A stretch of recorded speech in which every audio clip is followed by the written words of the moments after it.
Hello everyone, welcome to cross educare. Electric charges and fields के बारे में हम लोग डिस्कशन कर रहे हैं। बेसिकली हम लोग एनसीईआरटी क्लास 12 फर्स्ट पार्ट के सॉल्यूशंस पे काम कर रहे हैं। आज का हमारा क्वेश्चन है क्वेश्चन नंबर सेकंड एनसीईआरटी का एक्सरसाइज का। सवाल ये है कि the electrostatic force on a small sphere of 0.4 microcoulomb due to another small sphere of of -0.8 microcoulomb in the air is 0.2 newton. है ना। कहानी क्या है कि हमारे पास एक 0.4 माइक्रोकूलम का चार्ज है जो कि r डिस्टेंस, मान लीजिए सपोज r डिस्टेंस की दूरी पर है। इसकी वैल्यू यहाँ पे जो दूसरा चार्ज दिया गया है, अगर मैं इसको डायरेक्ट लिखना चाहूँ तो 10⁻⁻7 लिख सकता हूँ। कूलम का चार्ज दिया हुआ है और इस 0.4 माइक्रोकूलम को you can write it just like 4 × 10⁻⁻7 coulomb. ठीक है, आप इतना लिख सकते हैं 0.4 माइक्रोकूलम को एंड -0.8 माइक्रोकूलम को आप ये लिख सकते हैं। ठीक है, बोला जा रहा है कि 0.4 माइक्रोकूलम -8 × 10⁻⁻7 कूलम के ऊपर फोर्स लगा रहा है एयर में 0.2 न्यूटन। ये सिस्टम कहाँ पे रखा हुआ है? एयर में। एयर में रखने का मतलब के की वैल्यू 1 मानना है आपको। के की वैल्यू, डाइलेक्ट्रिक कांस्टेंट की वैल्यू 1 ट्रीट करनी है ना। तो पूछा जाए, पहला जो सवाल है इसमें, what is the distance between these two spheres. तो पहले सवाल के लिए आपको क्या करना होगा, सिंपल इलेक्ट्रोस्टैटिक फोर्स का कॉन्सेप्ट लगा दीजिए। 1/4πε0, के की वैल्यू 1 है, ये होगा Q1 Q2/r²। ठीक है, अब आप Fe 1/4πε0 Q1 और Q2 की वैल्यू पुट कर दीजिए इक्वेशन में। तो यहाँ से आपने लिखना है 0.2 will be equal to 9 × 10⁻9 into 4 × 10⁻7 into magnitude के टर्म में अगर कूलम मतलब ये सेकेंड चार्ज रखेंगे तो 8 × 10⁻7 हो जाएगा। ठीक है, डिवाइडेड बाई r² हो जाएगा बेटा।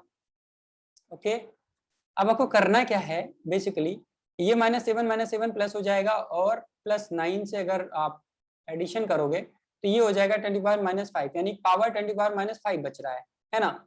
तो r² की वैल्यू अगर आप यहाँ से लिखना चाहें, 0.2 को नीचे ले जाकर डिवाइड कर दीजिए तो ये हो जाएगा आपका 9 × 10⁻⁵ इंटू 4 × 8 होल डिवाइडेड बाई 0.2। फिर से बचा है कितना? 0.2 बचा है। 0.2 है, इसको अगर आप ऊपर लेके जाएंगे तो ये क्या हो जाएगा, बेसिकली इसको आप लिख सकते हैं 2 × 10⁻⁻1 लिख सकते हैं। लिख सकते हैं? हाँ सर, बिल्कुल लिख सकते हैं। ठीक है, तो ये ऊपर जाएगा तो ये क्या हो जाएगा, प्लस हो जाएगा, है ना। अब आप 2 से 4 को अगर आप डिवाइड करना चाहें तो आपको यहाँ पे मिलेगा 2। क्लियर है? अब देखिए 9 × 10⁻2 × 8 कितना हो जाएगा, 16 हो जाएगा, इंटू 10⁻, ये पावर ऊपर जाएगा तो हो जाएगा प्लस, हो जाएगा 10⁻⁻4। और ये आपका आंसर आ रहा है मीटर में या मीटर स्क्वायर में। ये मीटर स्क्वायर में होगा क्योंकि r² है बेटा। ठीक है, अब आपको r कैलकुलेट करना है तो r में डायरेक्टली ऐसे लिख सकता हूँ, 9 किसका स्क्वायर है, 3 का है। 9 किसका स्क्वायर है, 3 का है। 16 किसका स्क्वायर है भाई, 4 का है। 9 का स्क्वायर, नहीं सॉरी, 9 का स्क्वायर रूट कितना होगा, 3 होगा। 16 का कितना होगा, 4 होगा। तो 3 × 4 और 10⁻⁻4 का कितना हो जाएगा, स्क्वायर रूट 10⁻⁻2 हो जाएगा। तो ये आपका इतना मीटर आ जाएगा आंसर, है ना। 3 × 4 × 10⁻⁻2 मीटर आ जाएगा आपका distance between these two charges, यानी कि 12 × 10⁻⁻2 मीटर। तो 12 × 10⁻⁻2 मीटर को आप लिख सकते हैं 12 सेंटीमीटर। क्या लिख सकते हैं बेटा, 12 सेंटीमीटर लिख सकते हैं। तो r की वैल्यू कितनी आई, 12 सेंटीमीटर आ गई। क्लियर है? ओके, नेक्स्ट क्वेश्चन दिया गया है कि what is the force on the second sphere due to the first.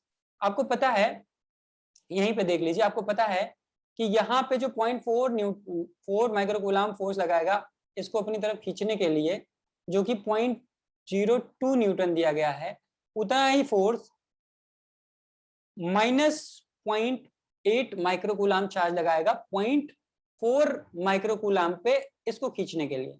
यानी कि यहाँ भी फोर्स की वैल्यू कितनी होगी है, 0.2 न्यूटन ही होनी है। ठीक है ना। तो इसका आंसर कितना आया, पहले का आया 12 सेंटीमीटर और दूसरे का कितना है बेटा आपका 0.2 न्यूटन आया। क्लियर है ना, समझ में आया?